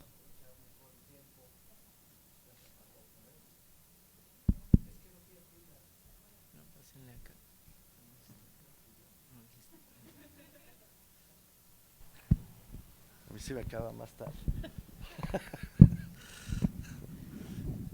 Gracias, muchas gracias. Ahora sí, perfecto. Estamos entre pares, colegas del doctorado, colegas de jefes de departamento, en fin, entonces mejor abro de una vez, Brian, a comentarios de quien quiera hacerlos, si es que hay alguno, para luego darle la palabra a Brian Palmer al final. ¿Levantaste la mano? No, te estabas rascando, perdón. Froilán. Gilberto Tinajero, él levantó la mano primero. Si le pasa la… No, es que se está grabando. Alberto y luego Jorge, sí. En ese orden los vi. Alberto, o sea, Gilberto, Alberto y Jorge, ¿sí? Sí. Muchas gracias, muy buenas tardes a todos, a todas. Un placer escuchar esta presentación y esta habernos adentrado un poquito, tanto por la doctora Lourdes y por el doctor Edgar Rubalcaba, en el contenido de este informe, que seguramente es pues un tema de mucho interés y que estaremos consultando. Quisiera hacer dos comentarios, o un comentario en dos campos que me estimula esta presentación. En el campo profesional, en el campo institucional, me parece que el informe da luces y estaría llamando a incluso reformas importantes para precisamente ir más allá de la cantidad e ir a la calidad. Hoy en día la legislación, hoy en día las prácticas e incluso los valores de los funcionarios, no solamente los órganos garantes, sino de los responsables de la transparencia, va mucho a esa cantidad. Y también resalto el tema del derecho a saber, que decía la doctora Lourdes, y que la Corte en nuestro país lo ha enunciado en su oposición como la cultura del engaño. Toda esta cantidad de inexistencia de información realmente es una cultura del engaño, que la Corte ya ha resuelto lo que significa y que lo determina como una violación grave al orden institucional. Entonces me parece que si los funcionarios públicos, quienes inciden en la política, retoman esto, pudiera llegar a convertirse en estándares de calidad de información. Hoy en día sí se miden a los sujetos obligados por la cantidad de información y por el ranking, además hay que decirlo, equivocado, porque se emiten evaluaciones de, sacó el 80%, cuando su obligación es el 100%, entonces ese 80 es un menos 20%, y sacó el 99%, y bien felices los funcionarios cuando están siendo bien evaluados, pero realmente pues es una evaluación de cantidad, de publicación y no de rapidez. En algún momento me tocó coexistir con algún compañero que en su unidad de transparencia quería incluir el estándar de la rapidez de la contestación a las solicitudes, y el titular del organismo le decía, no, espérate, mejor vayamos por la reflexión y no por la rapidez. Entonces, en el campo profesional estimula muchas cosas, doctor. En el campo académico, lo que ya se ha dicho, el método y el contexto en el que nos encontramos, pero a lo que ya comentaba el doctor Edgar sobre la fábrica de datos, el informe anticorrupción, pues advertimos algo constante que decía la doctora Lourdes. Nos damos cuenta que las instituciones siguen fallando. Hay presupuestos, hay sistemas y siguen fallando los resultados, siguen habiendo déficits de capacidades institucionales muy importantes, y en el campo de la disciplina me parece que nos lleva mucho a recuperar el tema de por qué fallan las políticas públicas. Falla la norma que crea los órganos garantes, fallan la voluntad política de esos funcionarios y funcionarias, fallan los diseños de los instrumentos. Vamos, el campo de las fallas de políticas públicas creo que aquí tiene una oportunidad pues muy importante, que como estudiantes o estudiosos, practicantes y profesores de la materia nos invita. Muchas gracias, doctor, un placer estar con ustedes. Muchísimas gracias, Gilberto. Pues no sé si le parece bien, Albert, ya está ahí el micrófono junto, por favor, al final de la mesa. Jorge, por favor, gracias. Gracias. Jorge Mejía, del Departamento de Economía. Una disculpa porque llegué un poco tarde a la presentación, pero creo que agarré la onda al final.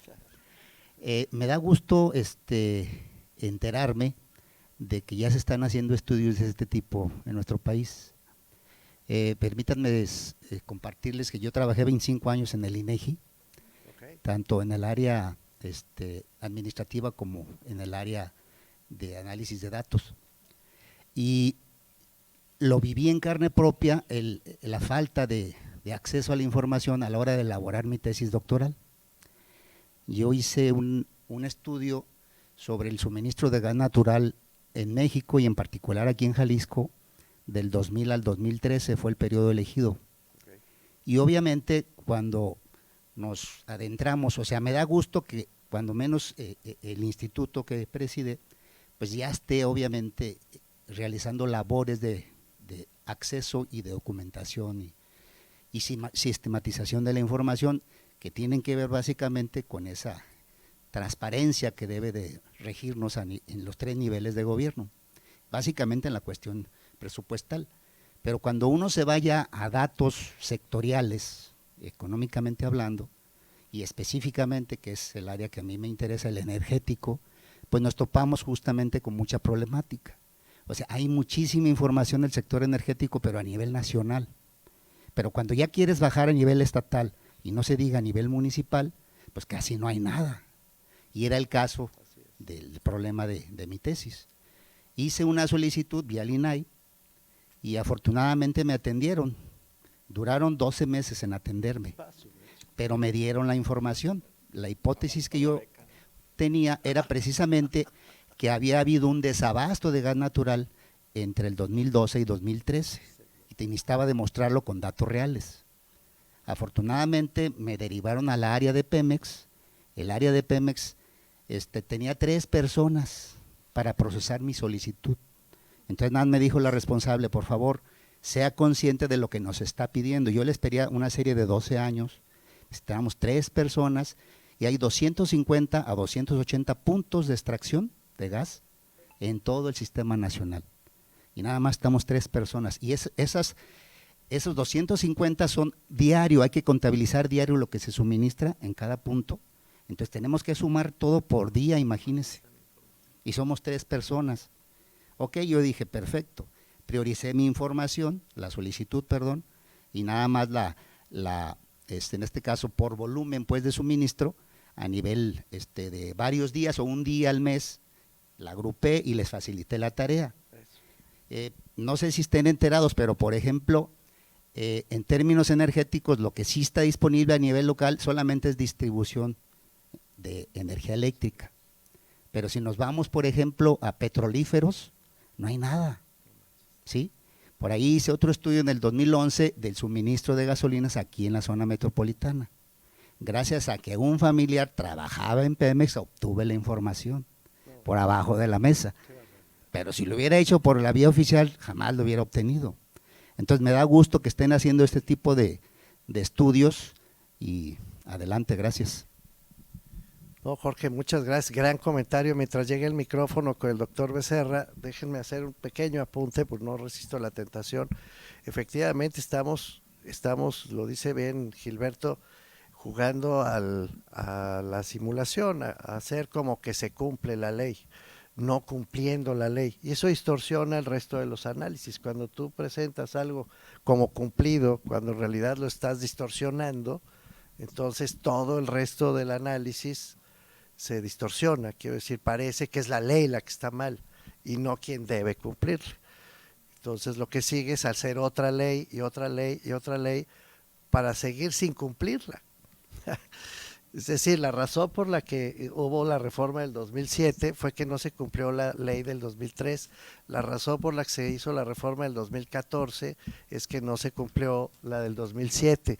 La razón por la que nació el Sistema Nacional Anticorrupción en 2016 es que tampoco se había cumplido la del 2014 y así pateamos el balón eternamente, ¿no? Entonces es grave. Y solo un apunte, Jorge, gracias por el comentario brillante, puntual y muy aclarador. Solo diría, efectivamente, esto demuestra lo anterior también, la experiencia que viviste en tu tesis doctoral y que sigues sufriendo en tu investigación actual. No se cumple la ley de archivos, lo acababa de decir la doctora Morales. O sea, hay 3 personas buscando información porque las personas que debieron cumplir el registro originario de la información y archivarlo, no hicieron su tarea.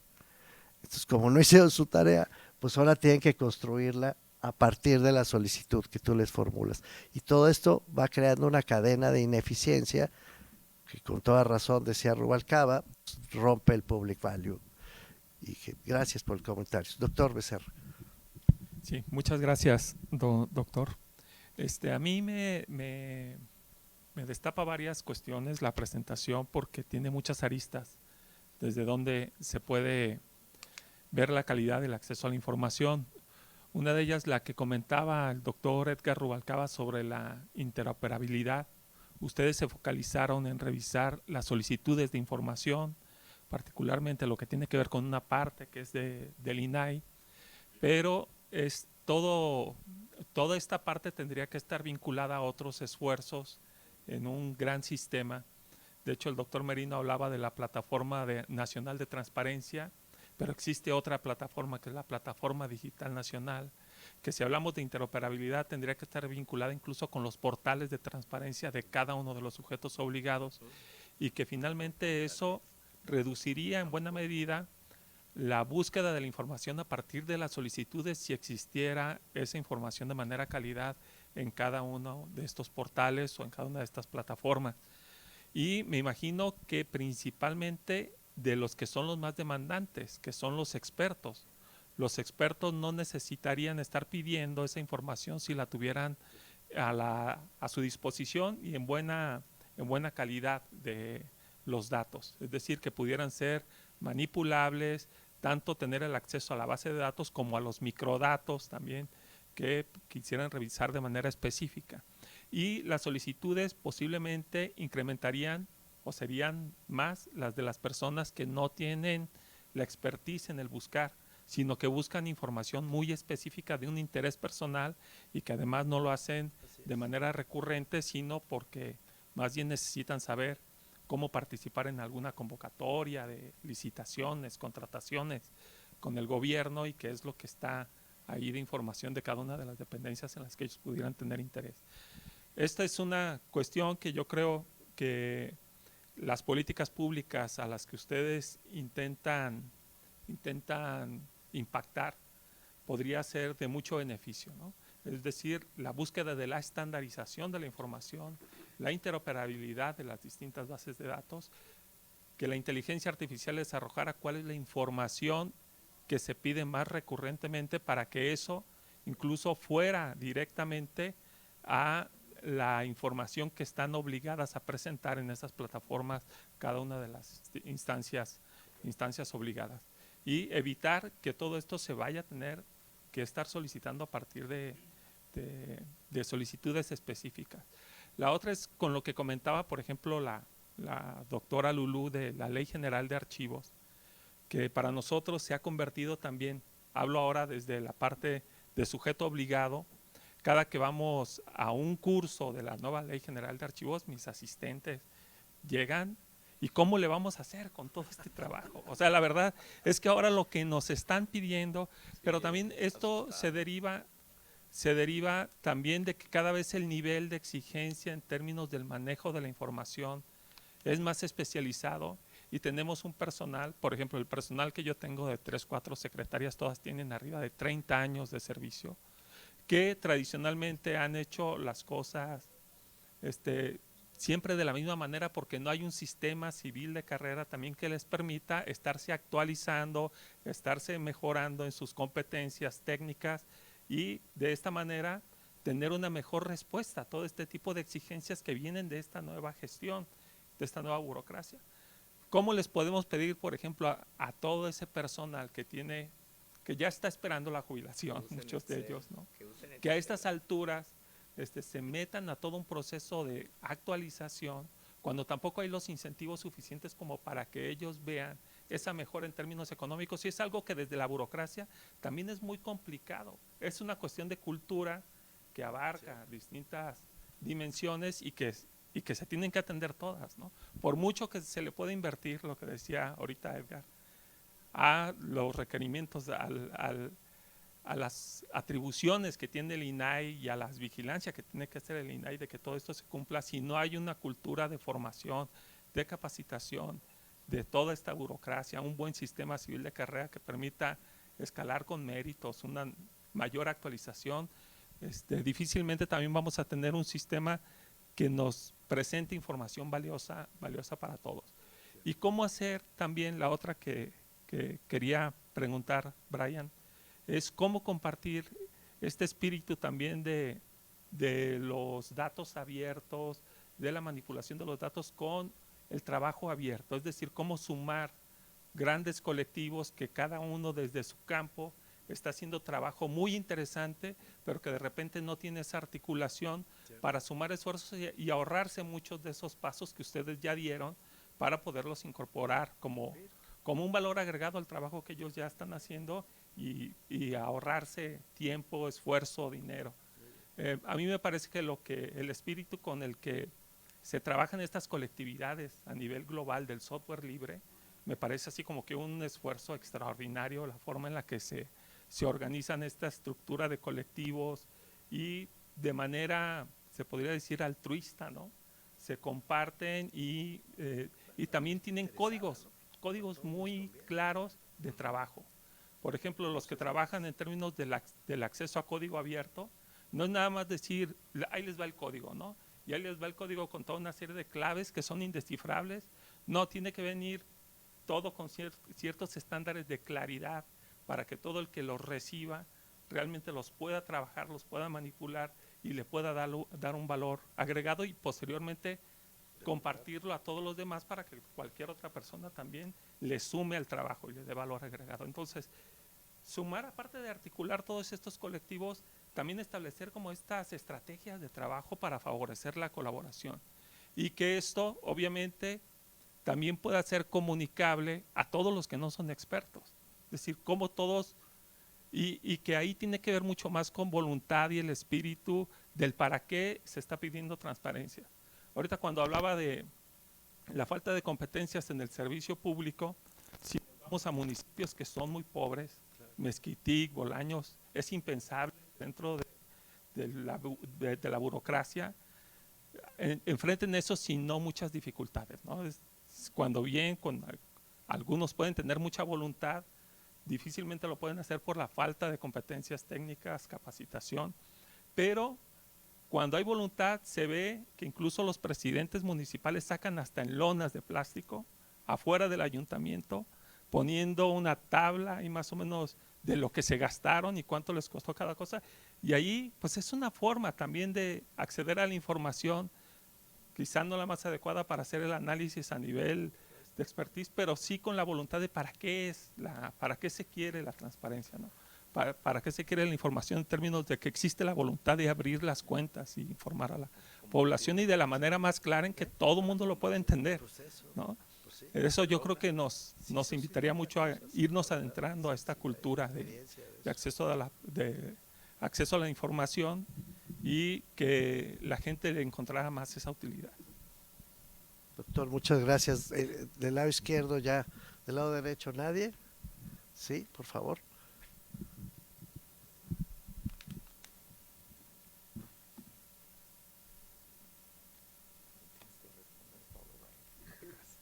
Bueno.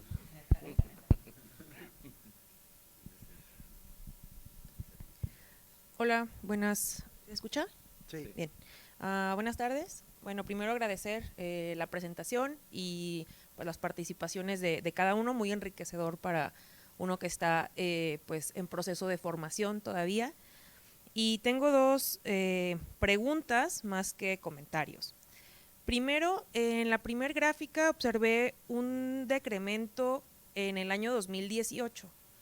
No sé si hay alguna evidencia o datos como contextuales de por qué la gente dejó de pedir información en ese año, si hubo algún suceso que pues impidiera esto, puede ser que a la plataforma, no sé, no servía o algo de este tipo.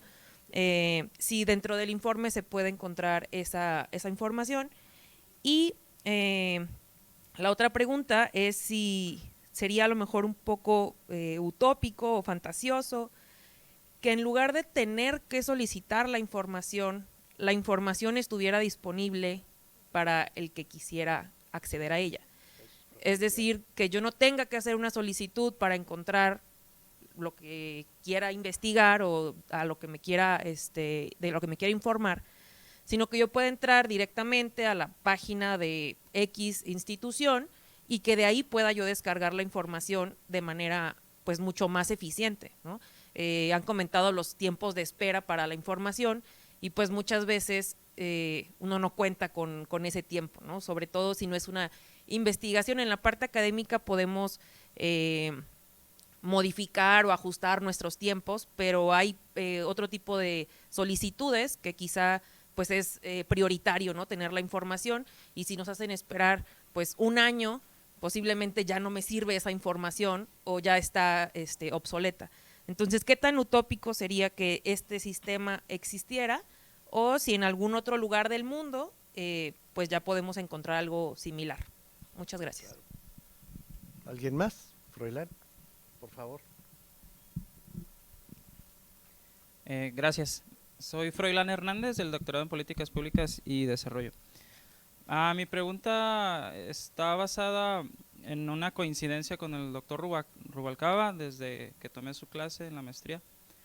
En cuanto a, no en cuanto, digamos, estar a favor o en contra del acceso a la información, que creo que es obvio que estoy a favor y que todos deberíamos estar a favor, más bien como del instituto como tal, ¿no? Y preguntarles a ustedes, en ese sentido, que son estudiosos del tema, si conocen un caso en otro país donde haya otro INAI o sus gobiernos garantizan el acceso al derecho a la información desde el gobierno central y no necesariamente lo descentralizan a una institución que puede generar estas ineficiencias. Esa sería mi pregunta. ¿Alguien más? Gracias, Froilán. Por favor, doctor Sierra, de este lado de la izquierda. Es como el doctor IQ, ustedes los jóvenes no saben de qué hablo.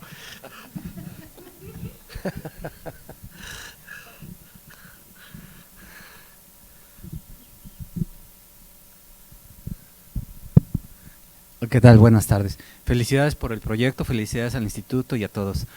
Algo muy breve para no ser repetitivo, tendría que ver con el tema de la información, lo que decía el doctor Rubalcaba acerca de la metodología. Sí sería bueno tal vez hacer un poco más de énfasis en cuáles fueron las distintas opciones que se utilizaron y finalmente cualquier metodología tiene un cierto riesgo o aproximación o porcentaje de confiabilidad. Entonces creo que también sería, digamos, en el aspecto técnico que enfatizar eso. Y la otra que tiene que ver con algo que ya dijo ahorita el doctor Becerra, supongamos que haya voluntad de dar información y que las tienen en cajas, discos ópticos, CDs, etcétera. Entonces se vuelve un problema operativo y ni siquiera sabemos cómo va a evolucionar. La cantidad de información crece exponencialmente y ni siquiera sabemos ahorita si cómo guardamos la información va a ser la misma dentro de 10 años. Entonces, muchas de las solicitudes tienen que ver con el presupuesto. A lo mejor, cuando menos en temas de presupuesto, sí sería importante la estandarización de los campos mínimos o de la información que se pueda tener. Sí. Gracias. Gracias, doctor Sierra. ¿Alguien más para ya cerrar? Pues qué bueno que eres tú el ponente, Brian. No, ten la bondad. Tienes la palabra para cerrar este magnífico. Te voy a ayudar con una sola cosita, porque siempre les digo a mis alumnos que busquen Missouri Accountability Portal. No tiene instituto de transparencia y no lo necesita por dos razones. El Missouri Accountability Portal tiene todo subido en tiempo real. Todo es todo. Toda la información que genera Missouri la suben en tiempo real al portal. Y si algo falta, pues tienen una oficina que contesta, que dice cómo llegar a esa información. Y ya. Perdón, Brian. Sí, con la pena no voy a contestar a todas las preguntas, comentarios, intervenciones que realmente fueron fascinantes y de mucha utilidad para el trabajo que tenemos por adelante. ¿Tenemos más o menos 10 minutos o cuánto tiempo debería de...? Bueno, les prometo que acabo antes de las 2 de la tarde. Primero, Edgar, en cuanto a las preguntas metodológicas, sí, hiciste muy buen trabajo de resumir lo que fue nuestro método. Contratamos 6 expertos, les llamamos expertos, todos eran egresados del CIDE, en ciencias políticas o política pública. Todos habían tenido experiencia trabajando en alguna instancia del gobierno federal. Y sí, pasaron 3 meses, aproximadamente entre 10 semanas y 3 meses, que a cada persona le tocó leer y calificar aproximadamente 1000 solicitudes. Y esas usamos para entrenar el algoritmo de aprendizaje artificial que se usó para calificar los demás, los 2 millones aproximadamente de solicitudes.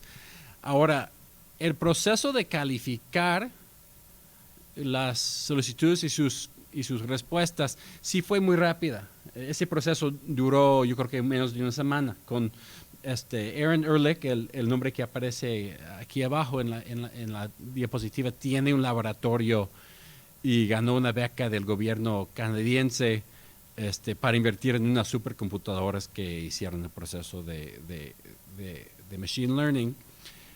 Lo que tomó mucho tiempo, lo que tomó yo creo que 6 o 8 meses, si no me equivoco, fue el proceso de OCR, de Optical Character Recognition, de las mismas respuestas a las solicitudes de información. ¿Qué es eso? Yo hago una solicitud, la base de datos de las solicitudes y las respuestas está disponible en la página web del INAI. Esa la bajamos y es un Excel, ¿no? Y el Excel tiene una cédula que dice qué es lo que solicitó. Por lo general, la solicitud, la persona que hace la solicitud, es un texto que a veces es algo muy breve. ¿Cuánto dinero gana el secretario de Desarrollo Agropecuario? O a veces es algo muy largo, pero es un texto. Es la respuesta que es el problema, porque las respuestas casi siempre son anexos que los sujetos obligados suben y muchas veces hacen lo que llaman los abogados en Estados Unidos un document dump, que yo solicito un dato muy específico y me mandan 8 millones de páginas y son PDFs escaneados con una calidad óptica terrible. Entonces tardaron los algoritmos antes de todo ese de calificar en base a las variables que crearon nuestro equipo durante un verano en 2019, tardó muchos meses el algoritmo simplemente en convertir esos PDFs, en convertir esos attachments en documentos que tuvieran palabras reconocibles, ¿no?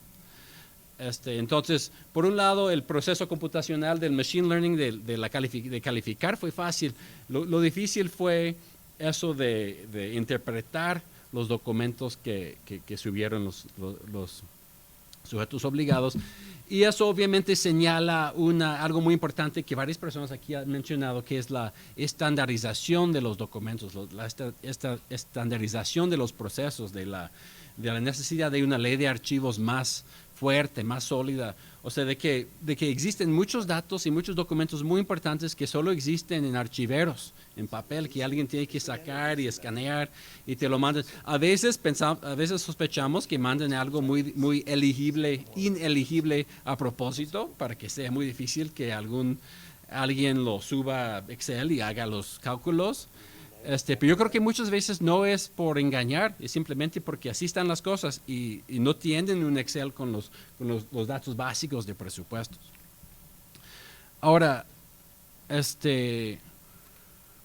muchos de los comentarios hicieron referencia a la priorización entre la calidad de la información o la calidad del sistema y la cantidad de los usuarios, cuántas solicitudes, cuánta información. Yo creo que aquí hay un error, hay un problema contextual que va desde la creación del sistema. Alrededor del año 2000, con mucho, el mundo, el Banco Mundial y muchos organismos internacionales empezaron a impulsar la importancia de la transparencia, la rendición de cuentas y las políticas de participación ciudadana. O sea, la idea fue, pues ya que los países en América Latina, que los países en el este de Europa, en otras regiones del mundo, ya que se han democratizado en el sentido de que tienen elecciones competitivas, tienen que implementar esas reformas de segundo nivel. Y la transparencia fue una parte de esa. Anticorrupción, transparencia y participación ciudadana. Yo creo que el error en México, en esos años, no tienen éxito en desarrollar un sistema de anticorrupción, el gobierno de Fox y Calderón, no tienen éxito en implementar un sistema de participación masiva de ciudadanos, como lo que se encuentra, por ejemplo, en Brasil con los sistemas de presupuestos participativos. Lo que sí construyen es el IFAI, luego INAI, ¿no? Entonces invierten sus esperanzas en el IFAI todo lo que no hizo los otros sistemas. Quieren que el IFAI sea la pieza clave para quitar con la corrupción, para fomentar la participación masiva de los ciudadanos en la democracia. Y entonces acaban diseñando un sistema unitaria, un one size fits all, que a final de cuentas, como hay un dicho en Estados Unidos que se habla de la metáfora del sofa bed, de la sofá cama, que ni es cómoda para sofá ni es cómoda para cama, ¿no? No sirve de ninguno de los dos motivos que tiene, ¿no? Y yo creo que eso es lo que vemos aquí, que hay muchos y siguen insistiendo en el INAI, que quieren un sistema de uso masivo, quieren que todos los ciudadanos mexicanos hagan uso del sistema de una forma muy cotidiana, muy frecuente. Y yo estoy de acuerdo con lo que sugirió Edgar, que eso es lo último que queremos. O sea, si este sistema funciona, debe de haber muchísimo menos solicitudes de acceso a la información. Las necesidades cotidianas de los ciudadanos deberían de estar cumplidos por la información proactiva, por la búsqueda en una página web, por un sistema de wikigobierno, por algo que tú puedes acceder en el momento, que no tienes que entregar una solicitud de información, no tienes que ser un ciudadano necio entregando recursos de revisión, quejándote, no tienes que tener acceso a internet, no tienes que esperar 20 días hábiles o 40 días hábiles, o sea, el ciudadano común mexicano no debería de tener que preocuparse por todo este proceso. Lo dije en el INAI, yo creo que todavía no están convencidos. O sea, si hay un mensaje que yo quiero comunicar es ese, de que el sistema se usa demasiado y todavía tienen esa campaña de que se llama el Plan DAI, que es el plan de socialización del derecho de acceso a la información, que quieren que cada ciudadano haga uso del sistema, que sepa el sistema, que hagan sus solicitudes. Y los pobres personas que trabajan en las unidades de transparencia, en el IMSS o en el Pemex o en la Secretaría de Educación, están más que superadas con los miles y miles de solicitudes que reciben pidiendo cada vez, a veces lo mismo o cosas muy distintas, que requieren miles de horas de trabajo para contestar. Lo que más bien se tendría que estar pensando es cómo resolvemos dos cosas distintas. Una es cuáles son las necesidades comunes, cotidianas de un ciudadano normal, ¿no? ¿Qué es lo que tengo que saber? Por un lado, ¿qué es lo que tengo que hacer para ser un votante informado? Para saber si mi gobernador está haciendo bien o está haciendo mal. ¿Qué datos deberían de existir? ¿No? Niveles de graduación de las escuelas públicas, cuántas personas fueron atendidas en las clínicas del IMSS. Aquí hay datos muy sencillos que podríamos inventar, que deberían de estar ahí. Eso es lo que Arkan Fung llama la transparencia focalizada, ¿no? Que algo que tú abres la página web y ahí viene una tabla con 2 columnas y 2, ¿cómo se llaman? Renglones que tú tienes el dato que necesitas así. Tiene que ser muy fácil. Los periodistas, los académicos deberían de poder encontrar esas cosas básicas muy rápidamente, ¿no? Entonces tenemos que pensar en un sistema de transparencia focalizada, proactiva, que responda a esas necesidades muy comunes, muy predecibles. Por otro lado, hay un mundo de una participación más compleja que busca descubrir casos de corrupción, que busca evaluar la calidad de las políticas públicas, midiendo en base a datos mucho más complejos, que son expertos en la sociedad civil, de académicos. Esas personas, ese es el otro lado de la moneda, esas personas como Gilberto, que fue el que nos dio el ejemplo Jorge, de las solicitudes al Pemex, tú tuviste que meter tu solicitud igual que todos esos ciudadanos que quieren saber cuántas vacunas están en la clínica IMSS local, ¿no? Y al pobre que le tocó en la unidad de transparencia, tu solicitud en vez de la otra solicitud mucho más sencilla, ¿no? O sea que ¿por qué diseñaron un sistema tan estandarizado, tan simplificado, para contestar a 2 tipos de usos muy distintos, ¿no? Y ahí es donde yo creo que tendríamos que ver algo mucho más complejo para atender a esas solicitudes de corte mucho más complejo, ¿no?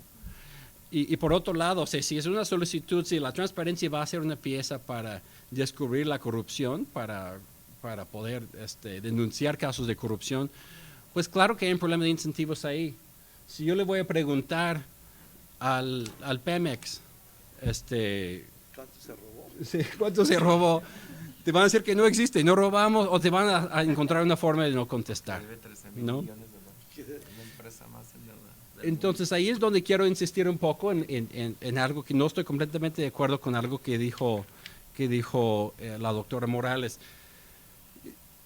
Sí, puede ser que sí es cierto que la sociedad civil está en un momento delicado, ¿no? Que las organizaciones de la sociedad civil, hay unos pocos y los que sí quieren hacer esta labor de realmente hacer eficaz la rendición de cuentas, no tienen los recursos necesarios para un trabajo tan enorme.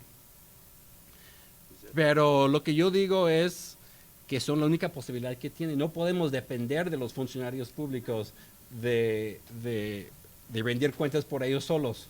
No sé si lo digo bien. La rendición de cuentas y la transparencia son procesos de rendición de cuentas. La anticorrupción y la transparencia son ejemplos de la rendición de cuentas vertical. Jonathan Fox publicó un artículo muy bueno hace algunos años que dice que habla de la debilidad de la transparencia como herramienta para la rendición de cuentas. Y lo que dice es, la única forma de tener rendición de cuentas, de realmente poder hacer que los políticos hagan políticas públicas y actúan en el interés público, es por medio de la acción colectiva.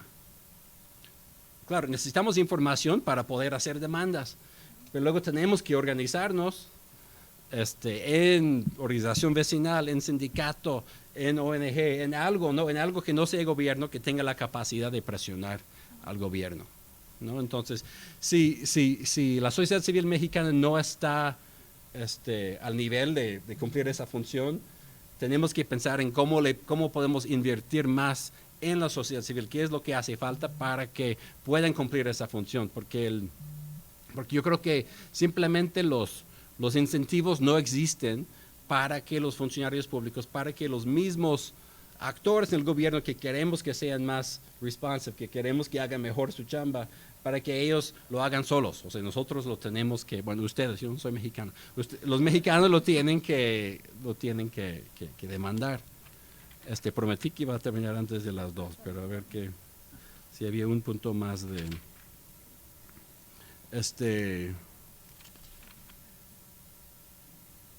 Sí, entonces ahí es donde yo creo que puedo terminar con algo que mencionó Alberto al final, de la idea de crear una cultura, una comunidad que participe en ese proceso. Me gustó mucho como lo dijiste, haciendo referencia a las comunidades que ya trabajan en Big Data, en datos abiertos, ¿no? Sí hay algunos inicios de organizaciones que, por ejemplo, organizan hackathons, que buscan a ver si en un par de días qué tanto podemos bajar del gobierno y qué podemos poner en línea. Sí hubo el intento del Wikigobierno, ¿no? De que como algo externo al gobierno, personas con experiencia en datos usan lo que puedan para encontrar lo que hay, lo que se cayó por las grietas de las burocracias, y construir algo que nos pudiera dibujar un panorama del gobierno, ¿no? Entonces yo creo que esa comunidad, ese ecosistema de la rendición de cuentas sería cada vez más fuerte si no solo tuviera expertos en política pública, personas que sepan del gobierno, de los sistemas, de las instituciones formales, sino también personas con esas capacidades técnicas de trabajar con datos, encontrar lo que hay.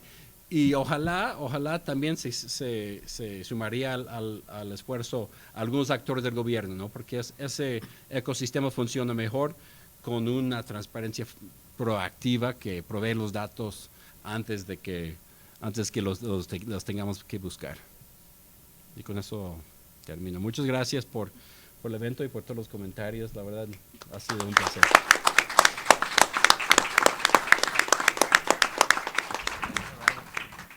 Pues si el jefe no dispone otra cosa,